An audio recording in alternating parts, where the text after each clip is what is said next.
We have one at our station that it was mothballed, and we found it and thought it'd be cool, and found out it still worked. So we every once in a while we'll crank that thing up and scare people for 2 miles around us. But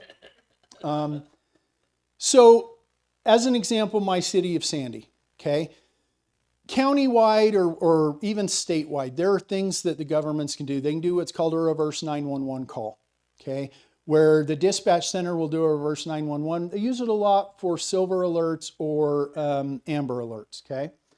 They also can do what's called an iPause, and it's similar to a reverse 911 where they can target phone numbers that they know are in specific areas, okay? Sandy actually has a program called My Alerts. And what that is, it's a voluntary program that people can go on the website, they can sign up if they want to give us a cell phone number, an email address, and a landline number. If they have that, in the event of an emergency, I can send out messages through that system that will send you a text message, an email, or a robocall via your landline. I repeat, you're relying on cell Yep. towers Yep. for all that. Ish. Ish. Landlines, and some people still have internet. My purpose is, I know no matter what way I have to communicate, I will never get everybody. Yeah. So my job as the emergency manager is to figure out as many ways possible to get that message out, which would include My Alerts, reverse 911, iPause, social media, news coverage. It may be me getting every single employee of public utilities, parks and rec and whatever, knocking on doors. I mean, that's part of the problem with most, we live in Riverton. Okay, yep, And Riverton's emergency preparedness is actually lacking okay, because we used to be part of the state emergency preparedness. So we dealt with the city. And I mean, once again, we grew up in the era of the sirens. Okay. And I'm still trying to figure out why they got rid of them. Okay. I wish I had an answer for you, and I don't. But that's the fault of technology. Yes, 100%, 100%. There are still a lot of places outside of Salt Lake County that use those sirens. Tooele, any places in Utah County, any of the other counties still have areas that use those sirens. Well, I mean, I'm from the Midwest, so the sirens are still for tornado warnings in most cities in the Midwest. And our problem is we have the best weather in the country, nothing happens. Right. And to be honest, most of those sirens are specific to certain things. Tooele, those sirens mean something's coming from Dugway. Okay. A lot of those sirens, even here in Salt Lake County, they were used as an alert for the volunteer firefighters to come in. Okay. Certain dispatch centers will allow you to get online and give them your number to get part of that group to send you messages. Some of them are opt-in, some of them will just do it no matter what. Okay. I work a lot with my amateur radio club. Guess what?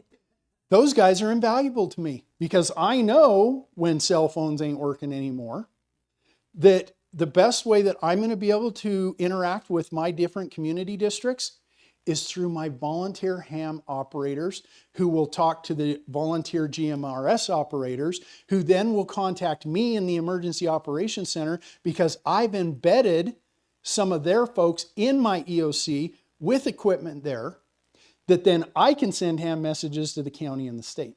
Okay, super valuable. And they're volunteers. I give them a pin or a thank you once in a while, maybe a cookie, but those guys are awesome. Redundancy, right? I want as many ways as possible.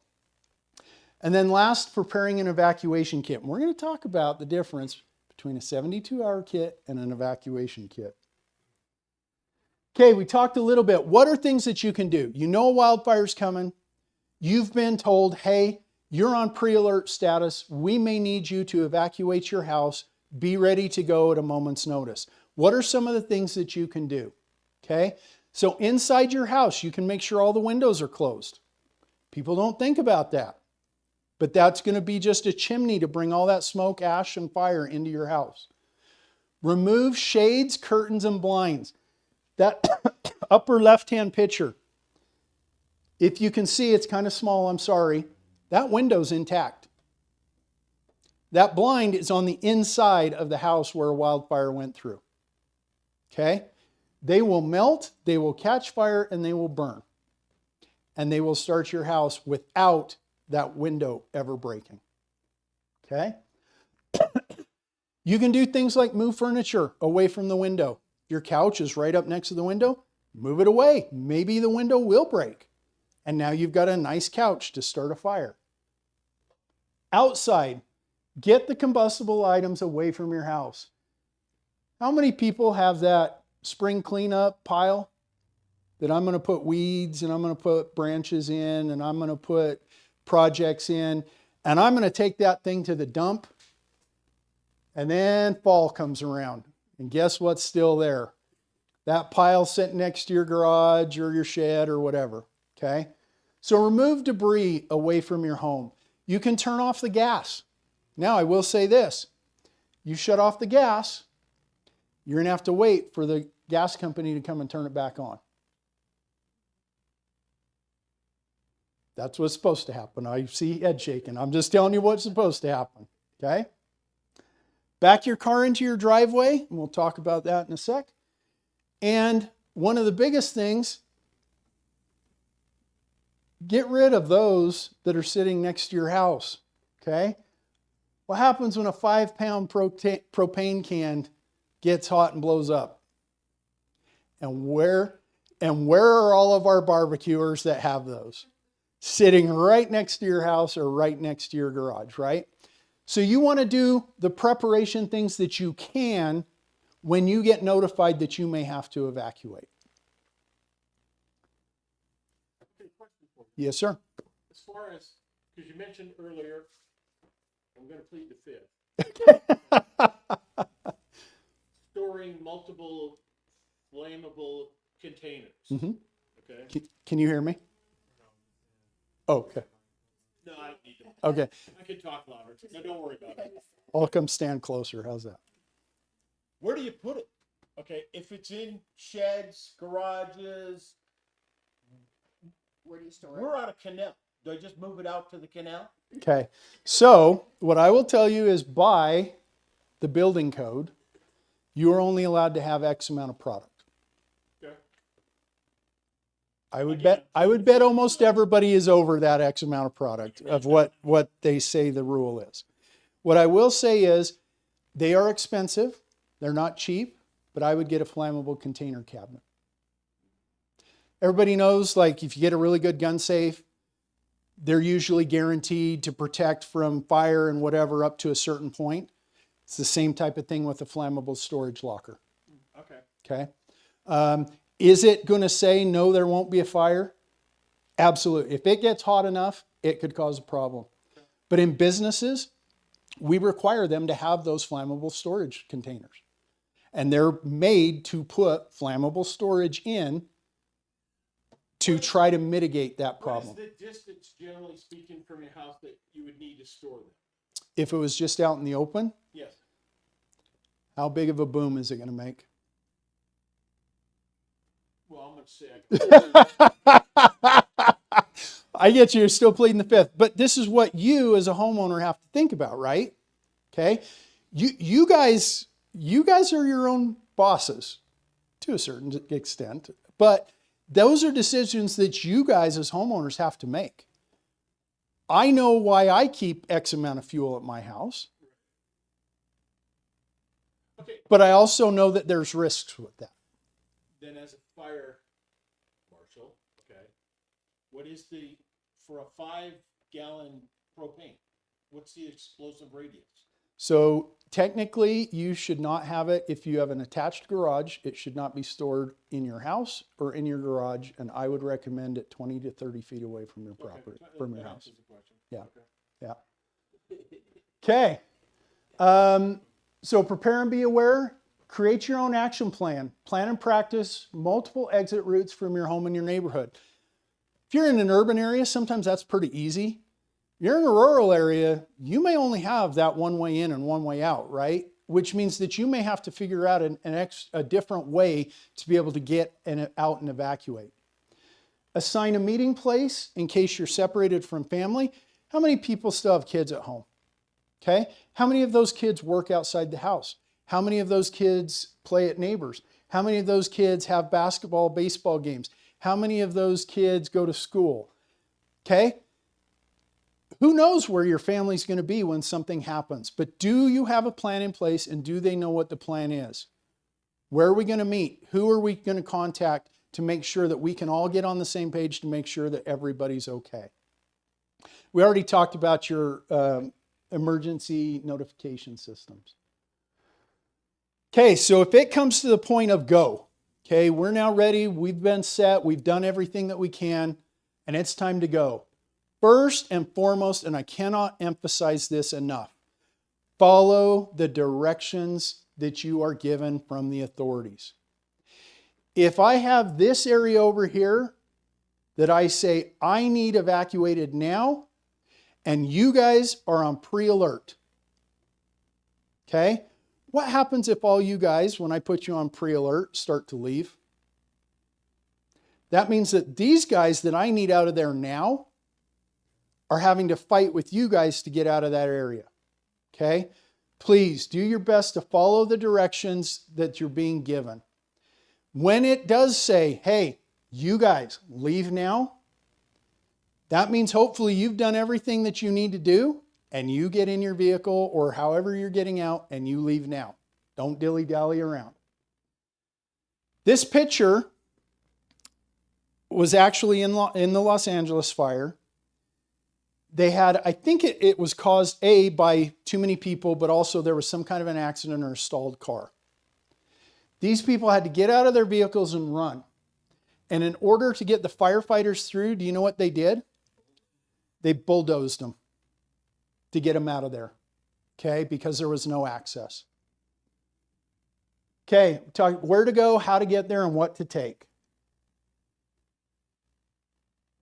So what can you do as the wildfire threatens? You can remain alert, keep informed, get your go kit or an evacuation kit, get it ready to go, and cooperate with the local authorities for evacuation and the reentry process. This is just an example. So this is Sandy, a map of Sandy. Well, most of Sandy. It kind of cut off on the west side there. Sandy's an interesting place because they have Dimple Dell. Dimple Dell is a big, huge, awesome outdoor recreation ravine / little creek that runs from the mountain 3/4 of the way through the middle of my city. Okay? And between 13th East, for those that are familiar, between 13th East and the mountain, that ravine cuts the city in half. There is no way to get from one side to the other, except for Wasatch, which is right at the mountain, 13th East. Okay? So we know this where it says Dry Creek, where the blue line is, that is Dimple Dell. So for those folks that are along that red area, which is considered our WUI area, okay, the mountains are all along this right side. You can see our WUI area, for us, goes all the way down through the middle of our city. The problem is if they have to evacuate, there's only a couple places they can go. They can go south of Dimple Dell. They can go north of Dimple Dell, depending on which side they're on, and then west, hopefully. Okay? So when we talk about you need to know your evacuation routes, what's available to you, how you're going to get there, and then you need to think about who else is going to be using that. Okay? Because that's going to tell you, I can't dilly-dally around. I got to get out of here now, or I'm going to be stuck in traffic and I may not be able to get out. Okay. When you go, it says remember the 8 Ps, and we'll talk a little bit about this when we talk about your evacuation kit. So the 8 Ps are people and pets, And I realize that for some people, the pets are more important than their kids. I get it. Pictures, photo albums, PCs, laptops, computers, paper, important papers, prescriptions, plastics, i.e. credit cards, personal devices, cell phones, chargers, passports, and IDs. Told you about backing your vehicle in. Okay. Why would back my vehicle in? Why do I need to do that? Okay. Guess what? Two things. When you load that vehicle full of stuff and then you put your pets and your kids in there, the last thing you want to be doing is trying to back your way out of wherever you're at with your neighbors and your kids and everybody else losing their mind. Okay.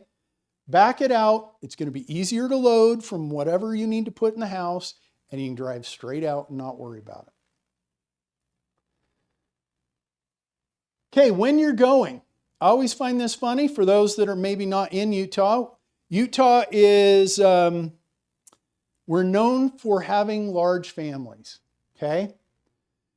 If you have your spouse, 4 kids, 2 dogs, 3 cats, a parakeet, and your support llama, and all of your kits, are they going to fit in a Prius?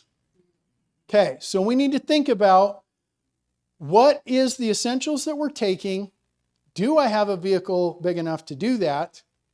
And if I don't, what's our other options? Okay. We already talked about that. Okay, stay informed. Listen to television, radio broadcasts. If we've got cell phone service, keep an eye on social media. You may not be social media savvy, but that's another way to get information. And guess what? It's not impossible. My grandmother's 91 years old. She messages me on social media all the time. Okay? She knows what I'm doing because she follows my social media. Okay? Sign up to receive your emergency alerts, and this will allow you, hopefully, if you have multiple ways to receive information, to stay on top of the most up-to-date information that's being sent out from the emergency manager. Have a designated meeting place or evacuation assembly point, okay? And even more important than this, make sure that everybody in your family knows this is going to be our main point of contact. And guess what? If you have the availability, make it somebody that's out of state. Okay? Not just wildfires, but if we had an earthquake here and something big happened, and does it do any good to give every kid the number to uncle whatever or aunt whatever who lives 3 blocks away? No, because they're not going to be able to get a hold of them either. Okay? So have one good contact far enough away that hopefully they won't be affected by whatever's happening, and preferably 2. Talked a little bit about returning home. Okay, this is a big deal. When we evacuate, what does that mean? That means that now, as the emergency manager, I have to have police there blocking off and making sure that people do not get back in. Do you know how many problems that they had in Los Angeles? Okay. The biggest problems were keeping the looters out. That was a minor problem. It was the homeowners wanting to go back in. Well, if you're trying to keep looters out, how do you know which is which? How do you verify that this is a homeowner that owned that house down the road? Okay? Follow the directions. They will tell you when it's okay to come back in. Trying to get back in, that is now a restricted area and you will be arrested. Doesn't matter if you're the homeowner or not. Okay?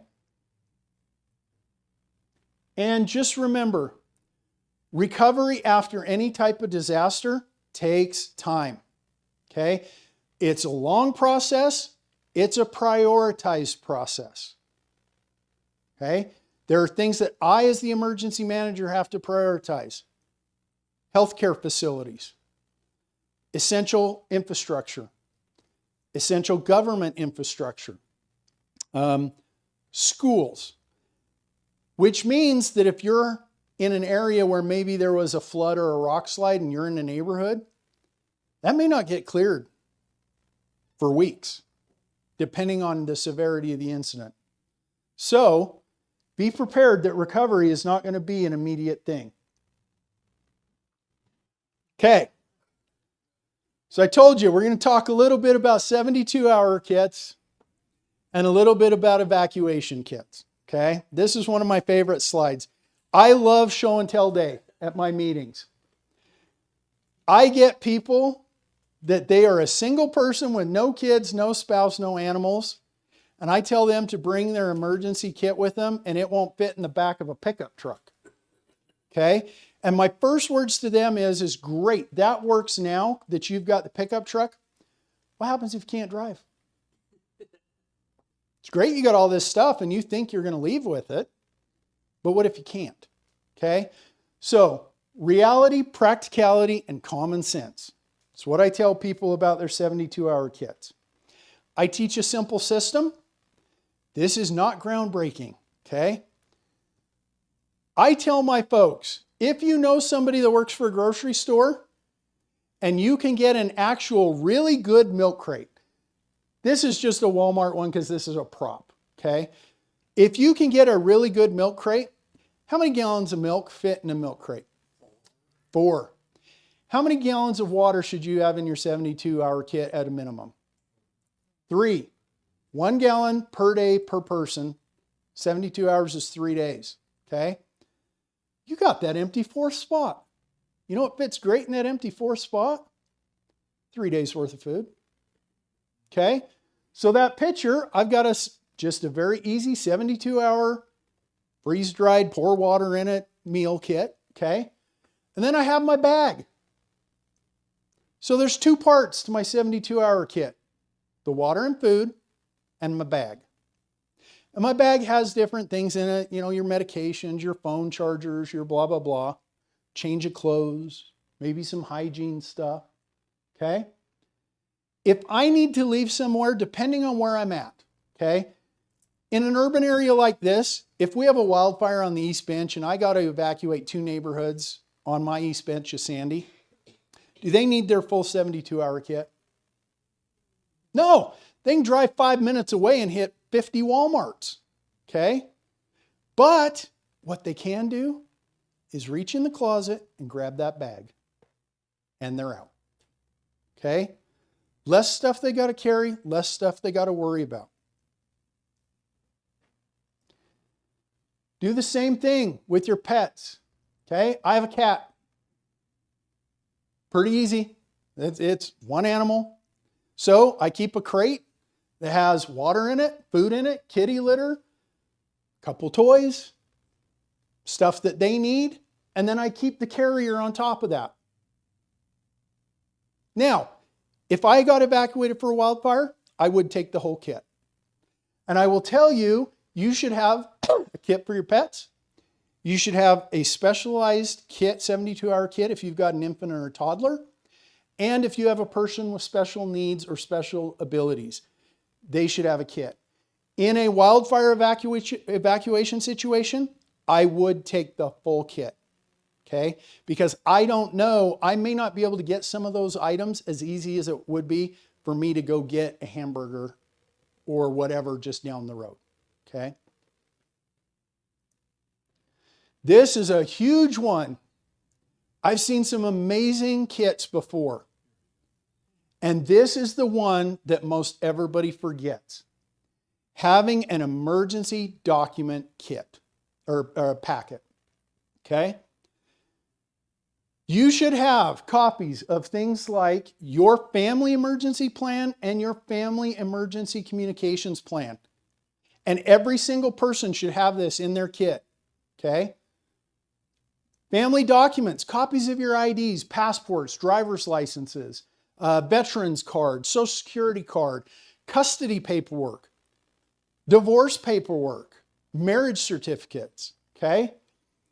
Pertinent medical information, insurance policies. If we have a big earthquake, a wildfire, or whatever, and your house is destroyed, how hard is it going to be to get some of this information? Near impossible, right? Okay? You can read through the risks, financial records, things like bank statements, credit card numbers and account numbers, deeds, titles, ownership records to livestock. One of the things that wills and trusts. Here's another big one. Okay, it's great to have it in paper. Talked about redundancies. Okay, scan it, digitize all that, and put it on a thumb drive. And here's what I will tell you about that thumb drive. Everybody that has ever lost their home, the one thing that I've heard them say is, I didn't get the family photos. Technology is awesome. Digitize those family photos and put it on that hard drive. Okay?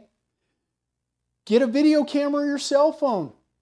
Take a video walking around your house and your property where you can show what is in your house and on your property. Because, sorry if any of you are insurance folks, okay? But insurance folks are notorious for denying everything, okay? But if you've got video that shows, yep, that's a Monet painting on my wall that's valued at this much, and here's the appraisal, and I had insurance for it. Okay? Doesn't take that long. Talked about that every 6 month daylight savings time. Great time to update things. In your kit, this is a major one to update. Because the other thing that I always have in my kit is some cash, an extra debit card, and a couple of extra credit cards. You can call your banking institutions and say, I would like a duplicate card sent to me for emergencies. I can get a duplicate card and keep that in there with some cash. In case power and whatever else is down, I have some cash. Okay? Does me no good if when I go to pull it out, it expired a year ago. Okay? So, that is one thing that I hit hard on in my classes is make sure that your kits are reasonable, are common sense, and have the things that you're actually going to need in them. Okay, really quick because I know we're already over time. I apologize. Okay. Due to the California wildfires, does anybody know what is happening with insurance in California for homes? Yes, sir. Also Florida. Florida, okay. Both states are basically down to 2 insurance companies, all besides the state. Yep, correct. And as you say up there, state coverage is a joke. Exactly. So here's what's happened. Most of the companies that were insuring houses in California have said, we are not in that business anymore in California and apparently Florida. Okay? So you may have a policy and when it comes time to renew, you're going to get a notice that says, you're in a high risk area and we're not covering you anymore. Or we will cover you, but now you're going to pay a huge increase in your premium. Or, we talked about, sometimes those government states that are having problems are doing their own state programs for insurance. Coverage is not good for what you're paying for, okay? So you may be outright uninsurable. You may not have anybody that is willing to insure you. States now are starting to create legislation to try to mitigate some of that problem. And Utah here has done that as well. Back in 24, they passed House Bill 48. It was to hopefully try to head off some of these issues. One of the things that it did was it designated where the state says were high-risk WUI areas. And if you fell into that area, you were going to get access to fee from the state through the county on your county property tax. That fee would be based off of a couple things. Where you were located, how big your house is, what type of mitigation things that you've done. And they now are creating a program because even though the law went into effect, they were woefully unprepared to put it into effect. And so they're still figuring a lot of this stuff as they're going. But part of that was that information will be available to insurance carriers in the hopes that if an insurance carrier can look on that and say, hey, you own a house in a WUI area, you were at this risk score, but the state has come in, you've let them do an assessment, and the state says now, yeah, you are in that MAP area, but you've done all kinds of mitigation, your house is fire rated, your blah, blah, blah is rated, and the hope is that because your triage score is low, that you will not lose your insurance and you won't get hit with a steep increase in your price. Okay? Different states are doing different things, and guess what? It's only going to get worse. It is only going to get worse. Okay? Okay, talk a little bit about evacuations. All right. Now, I will say this. You need to find out if you live out of Utah or in a Canada, whatever, you need to find out what your own legal thing is for mandatory evacuations. In Utah, if we have a mandatory evacuation and you are the homeowner of the property and you are an adult of sound mind and body, we cannot force you to leave.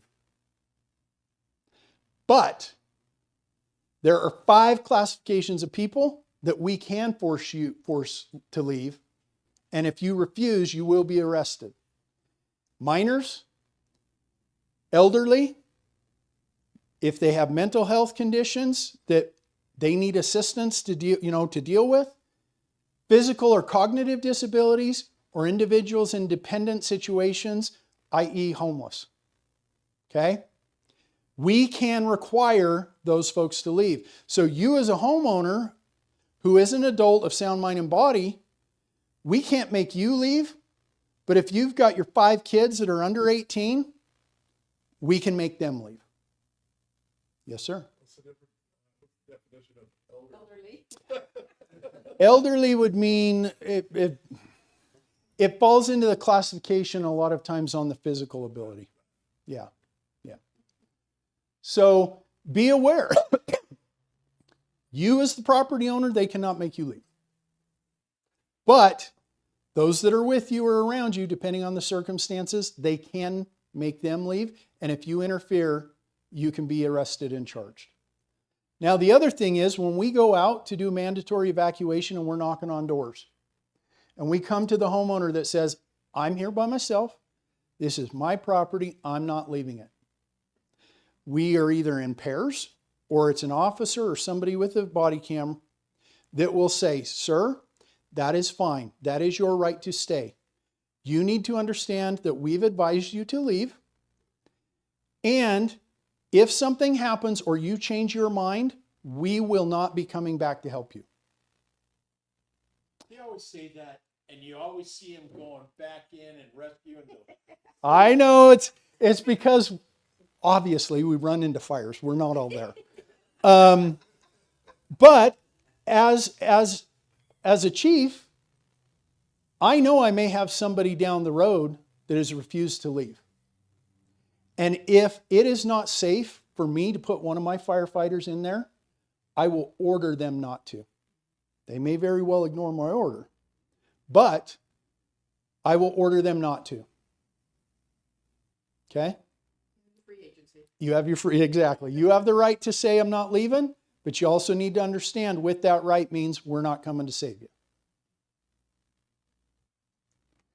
Okay, some really cool pictures. So these are some of the pictures that Sandy Fire, we have wildland crews and things like that. Every firefighter in Sandy is certified as a wildland firefighter. It's just a requirement that we have. Most of the departments in the major 5 counties here, Utah, Davis, Ogden, Weber, Utah counties, most of the guys are all wildland certified.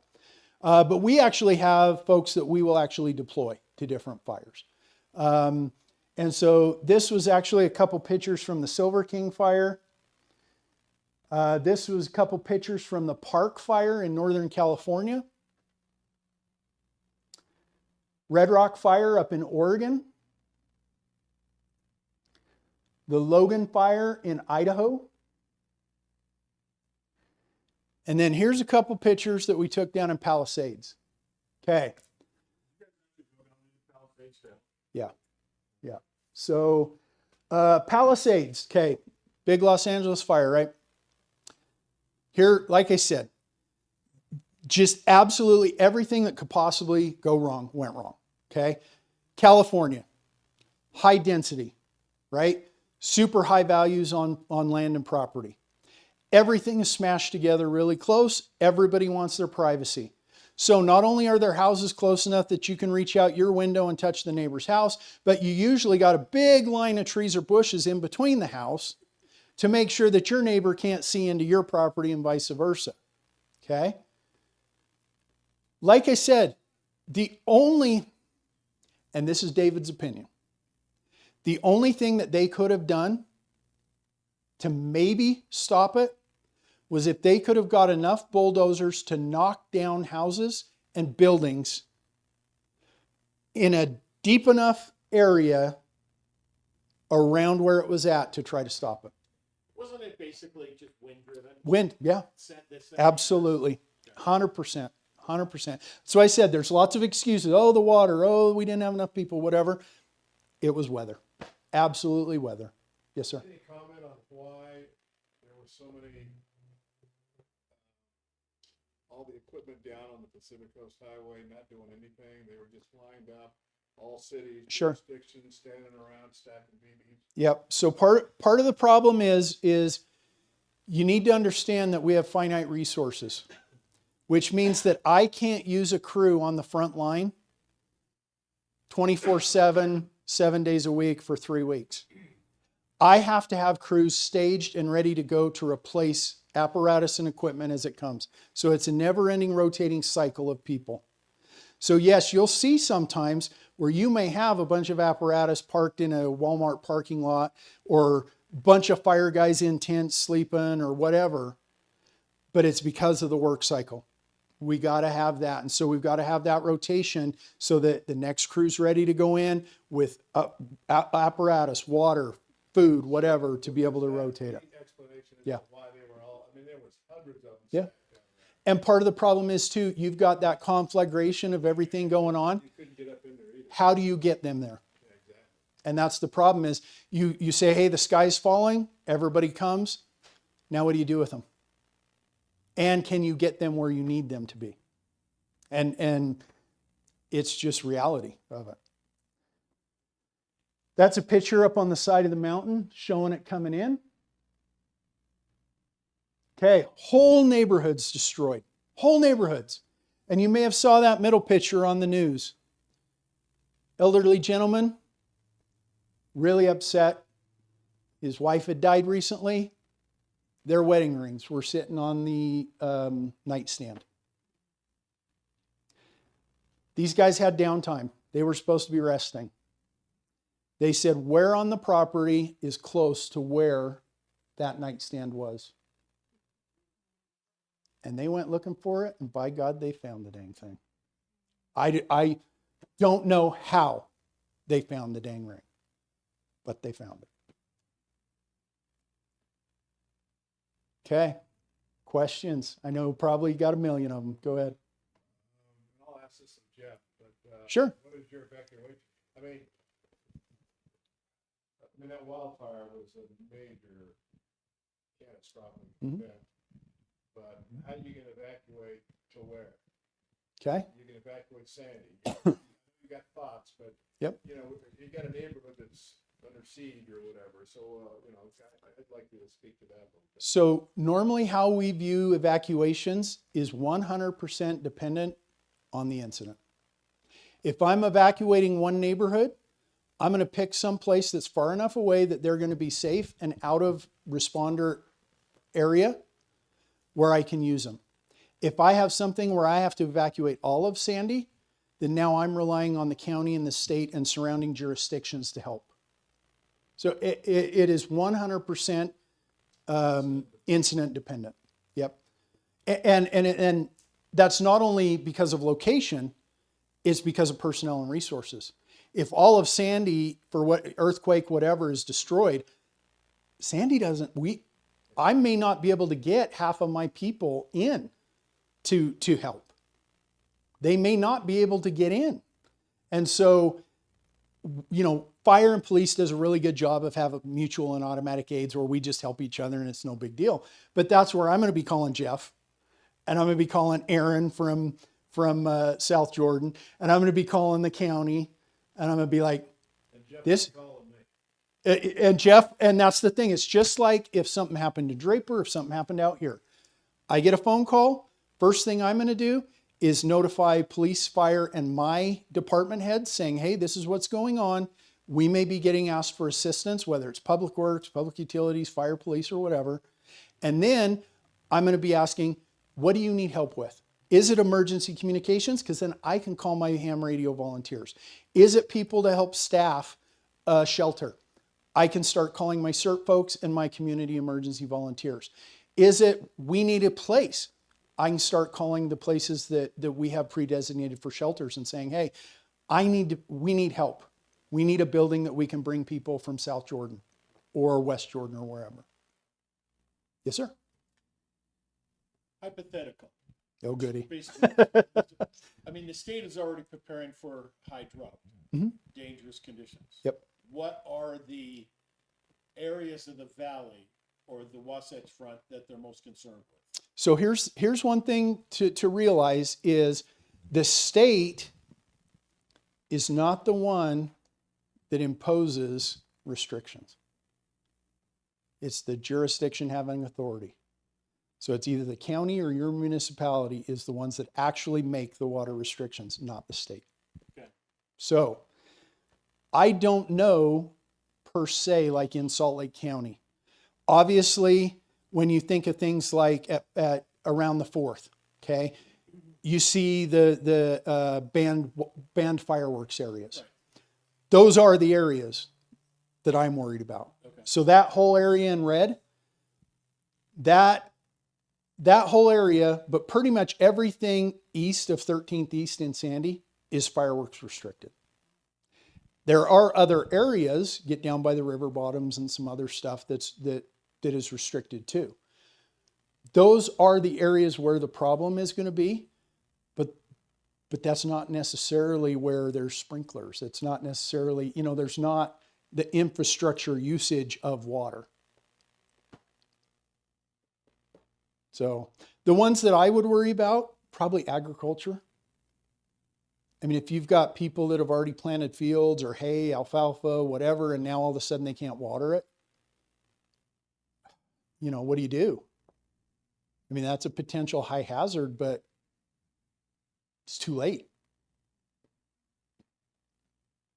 Yes, ma'am.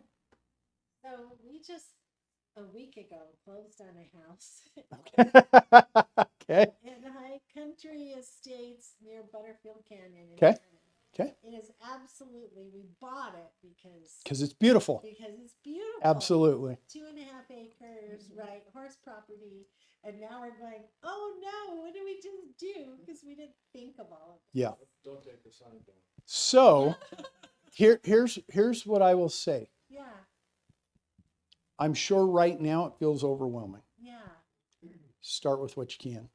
Start closest to your house, work your way out. Get that 5-foot area around your house, good to go. When the 5-foot area is good, then bump it to that 5 to 30 foot. Do what you can. You can only do what you can, right? And it's kind of like when I talk to people about doing food storage and stuff. Man, if you got the money to slap a couple grand down and just boom, you've got food storage and you're good to go, great. But for the average guy like me, that's not how this works, right? It's a slow and go. I'm going to buy a couple extra cans of this or a couple extra cans of that, or maybe when there's a great sale here, I'm going to buy a couple cans of stuff, you know what I mean? But I can't afford to just slap down and get a year's worth of food right up front, right? Well, it's the same thing with your mitigation stuff. Maybe all you can get done this year is XYZ, but you just bought the house. You're going to be there forever, right? Absolutely. Okay, so you work on what you can now, do a good cleanup in the fall, next spring, push it out a little farther and a little farther. Because once you get the major haul done, maintenance is actually not that bad. It's when you do it as a major haul, then you don't touch it for 5 years, and now you're doing the major haul again, okay? Yes, sir. Given me about 8 good reasons why I should sell my home up in Suncrest. But in all seriousness, we have two routes out of Suncrest, Mhm. south and north. Yep.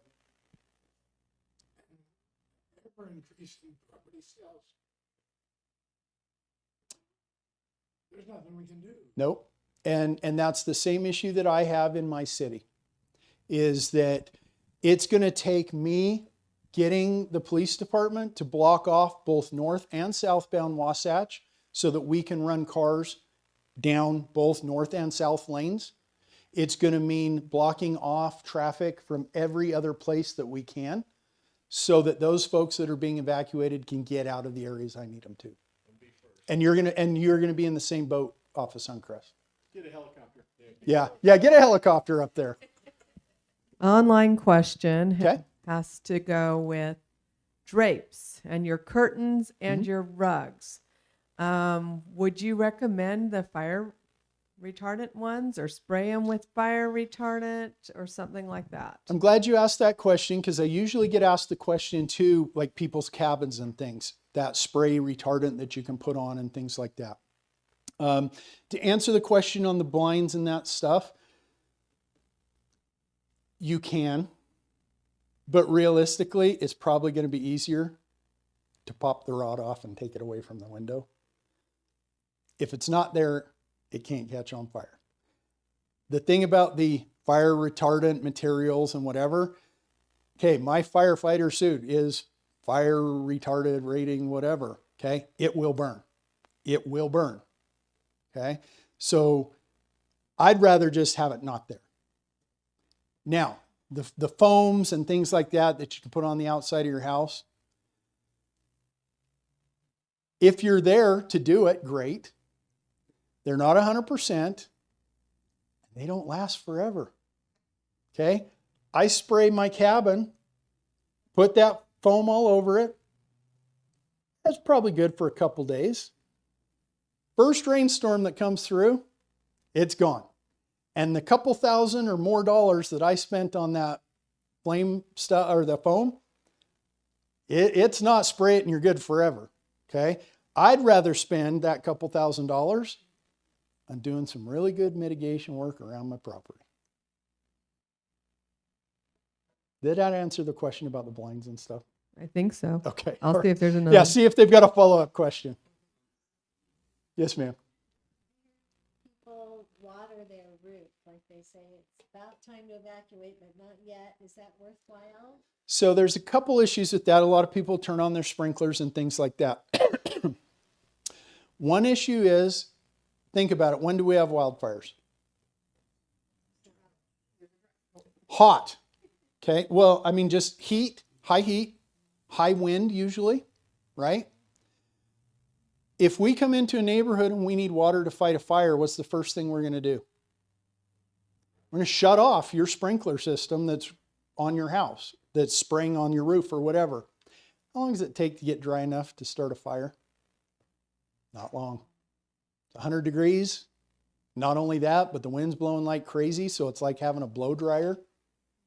You've got stuff on your house, leaves, whatever, you got bushes, things like that, it's going to dry out.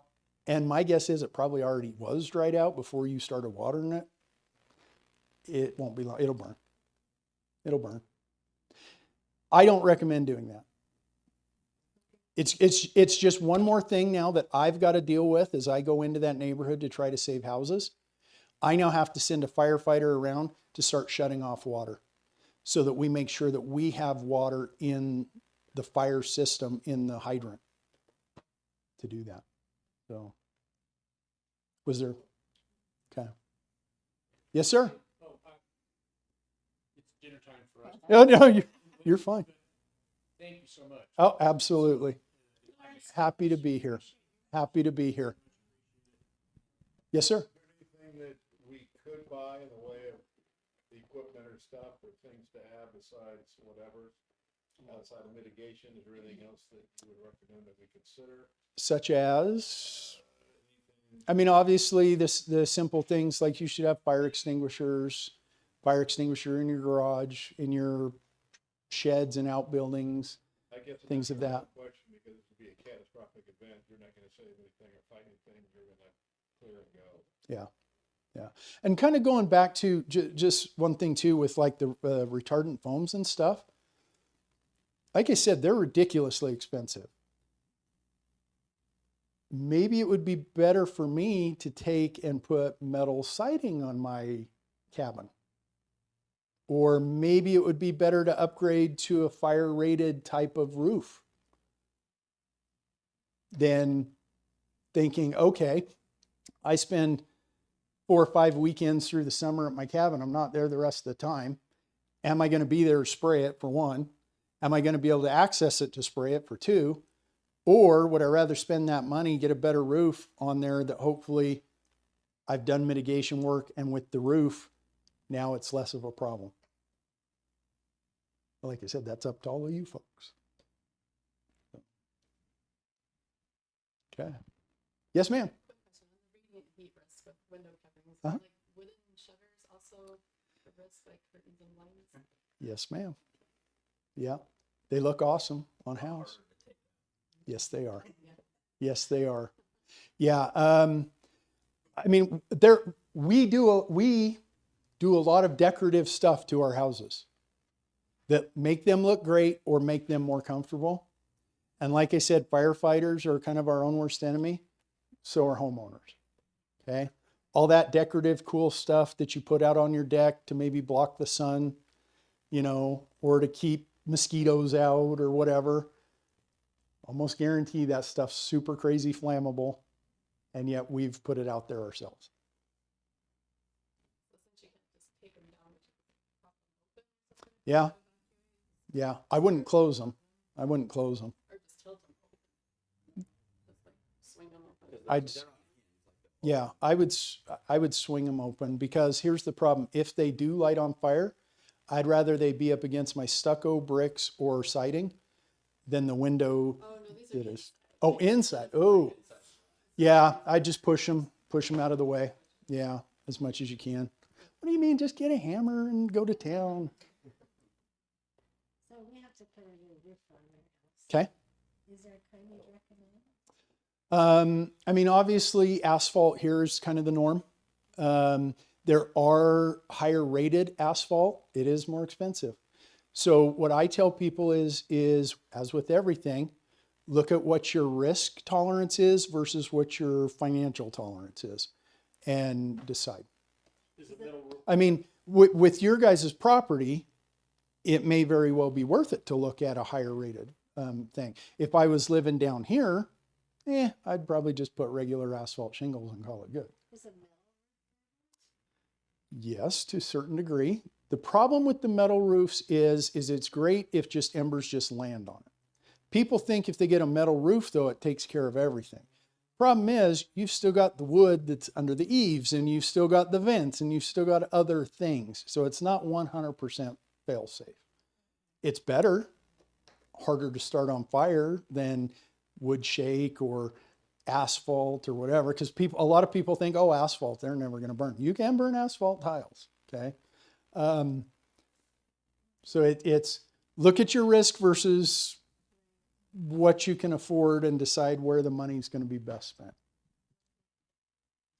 Yes, sir. Okay. When we re-roof, the vents are on the ridge line. Okay. Members get under there, or is that a better option, or? If you have the vents that are underneath the eaves, you can still do the mesh. Oh, okay. Yeah. Yeah. And you can do it from the outside. Just get somebody to get up there on a ladder and install the mesh right underneath your eaves, covering those vents. The air will still flow through it, but that mesh will keep most of those embers from going through. Second question. We have very old trees on Mhm. our thing, 7,500 years Mhm. old. So they're really, really tall. They're fairly far from our house, but I worry a little bit about the neighbors. And if they go there, will our arborist, our tree guys know how much to trim off and still keep something going? Yeah. And I think the biggest thing with that is if you're doing kind of an annual cleanup, getting rid of the dead branches, things like that. Also, get that clearance from the ground up a little bit. because I'm in the same boat. I have 3 really gigantic pine trees, and I'm in a neighborhood where I can reach out and touch my neighbor's house. And I worry every windstorm that one of those pine trees is going to knock over somebody's house. But I'm not getting rid of my pine trees. So, yes, sir. Behind our, we're just out here in South Jordan, rural area or Uh-huh. something like that, but behind our house is a retention pond. Mhm. Which I go over there and chop down the trees because Mhm. they're 50 feet tall and, I mean, they grow at 50 Oh, yeah. feet a year. Well, they have constant water. It's a Yeah. retention pond. So, is there anything that we can do with the city? So, and sometimes that's the hard part is who Somebody- is responsible for it. If somebody does own, Someone bought it thinking they could build a house and reconfigure the pond, but couldn't. Oh, okay. See, and that's the problem is figuring out who's responsible for it. So that's the thing. Dimpledale itself, Dimpledale Park is a county park. I don't have control over any kind of mitigation that can happen in Dimpledale. Okay. Out by my house, I have some Kennecott property. There's a canal that runs through behind my neighborhood. It's Kennecott's. It's not the city's. It's not the HOAs. It's Kennecott's. So sometimes finding out who is actually responsible for that can be hard. What I will tell you is greasy, noisy wheel, squeaky wheel gets the grease. So once you can figure out who owns it, I'd start firing off emails and say, and with pictures and have it documented. So. You did an awesome job. And you actually, Thank you. for everybody online, he always repeated kind of the question I so that tried you as good as kind I of could. would hear, because sometimes they didn't have the mic. And so you actually got the full question and should be Perfect. able to understand all of that. So Perfect. anyways, thanks so much for Absolutely. coming. Thank you for inviting me. It was fun. And we'll see you guys another time. Okay. You bet. Oh, that's my contact info. Feel free to write it down, take a picture, whatever. I did, there were a couple handouts that I have. If Celeste has your info, maybe she can send it out to everybody. I can forward it to you guys. There was 4 or 5 just handouts, some examples. He wants to tell you tonight. Maybe.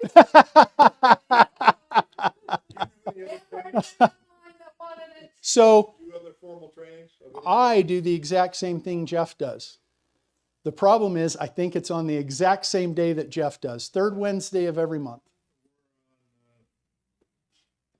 Thursdays, I think. Oh, okay. So 3rd Wednesday of every month, I have what's called my Be Ready Sandy. Okay, so 3rd